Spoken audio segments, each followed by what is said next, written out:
You know the story. A perfectly normal person suddenly catches on fire and poof, they're gone. For years, spontaneous human combustion, or SHC, has baffled scientists and amateur paranormal investigators alike. Like any other paranormal phenomenon, there are a number of logical explanations for spontaneous human combustion. Whether or not you believe them, on the other hand, is entirely up to you. The burning question. It takes a lot of energy to burn a human body. According to body-burning experts, because those guys definitely exist, it takes somewhere between 1400 and 1800 degrees Fahrenheit to cremate a human being. That's a lot hotter than a match, candle, or cigarette, the usual suspects in a case of SHC. And yet, according to a survey from the Journal of Clinical Forensic Medicine, suspected cases of spontaneous human combustion completely reduce the victim's body to ash. Good night, sweet prince.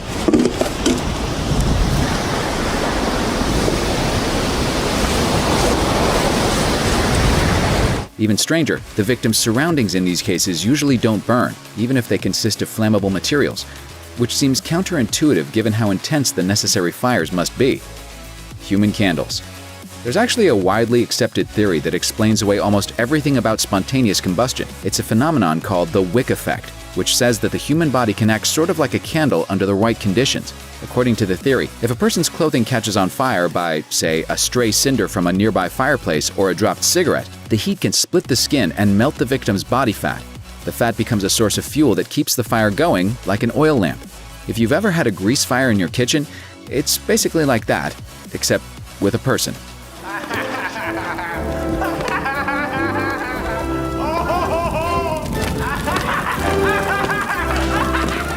Heated debate. The wick effect explains most spontaneous human combustion cases, but not all of them. And as anything that's possibly paranormal, there are a number of alternate theories out there. Researcher Brian J. Ford argues that it may be caused by ketosis, a condition that often happens in people with drinking problems in which a glucose-starved body starts feeding on fat. Ketosis increases the body's acetone levels, and since acetone is flammable, the person is more likely to catch on fire. Other theories aren't so reasonable. At least one scientist thinks that ball lightning, a largely unexplained scientific phenomenon, might cause SHC. Some paranormal researchers even think that SHC might be related to poltergeists. Those are interesting theories, but come on, it's obviously Aragorn every time.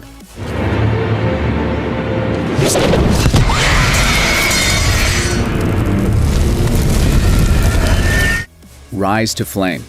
One of the most famous modern cases of spontaneous human combustion occurred in 1951, when a 67-year-old widow named Mary Reeser died in a mysterious fire in her St. Petersburg, Florida apartment. The mysterious fire propelled the city of St. Petersburg into the national spotlight and attracted the attention of amateur sleuths all over the country. But there may be a perfectly logical explanation for Reeser's demise.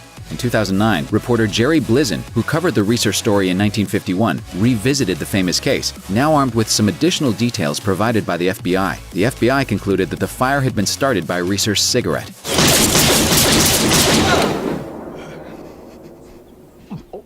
Thank you for not smoking. Murder charge. Spontaneous human combustion may or may not be real, but it does have real-life consequences, including, in at least one case, keeping a suspected murderer out of jail. According to a Doctor's Review article, a woman named Nicole Millett, a notorious drunk, burned to death in her kitchen one night in 1725. Her husband was convicted of the murder and given a death sentence, but a physician named Claude Nicole Lacat convinced the court that Nicole spontaneously combusted. Most gullible judge ever? Yeah, we'll go with that. Political fuel. If you haven't noticed by now, alcohol plays a big role in spontaneous human combustion cases. In fact, the link between drinking and supposed cases of SHC was so well documented that, in 1799, a physician even listed which spirits were most likely to cause SHC. Bad science or not, the public association between alcohol and SHC fanned the fires of the temperance movement. Throughout the 1800s, prohibitionists used anecdotal accounts of spontaneous combustion to push the anti-alcohol agenda. Claiming that the easiest way to avoid exploding is to simply stop drinking is a pretty compelling argument after all. Spontaneous human combustion actually became one of the main arguments for temperance until roughly 1928.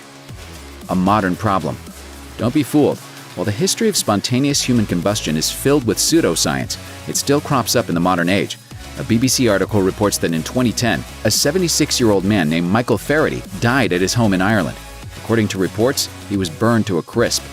Dr. Kieran McLaughlin, the coroner who handled Faraday's case, was baffled, left with a blank death certificate. McLaughlin only had one choice. He told the BBC, "This fire was thoroughly investigated, and I'm left with the conclusion that this fits into the category of spontaneous human combustion, for which there is no adequate explanation." Was it really spontaneous combustion, or was McLaughlin simply out of options? We'll leave it to you to decide. Thanks for watching. Click the grunge icon to subscribe to our YouTube channel. Plus, check out all this cool stuff we know you'll love too.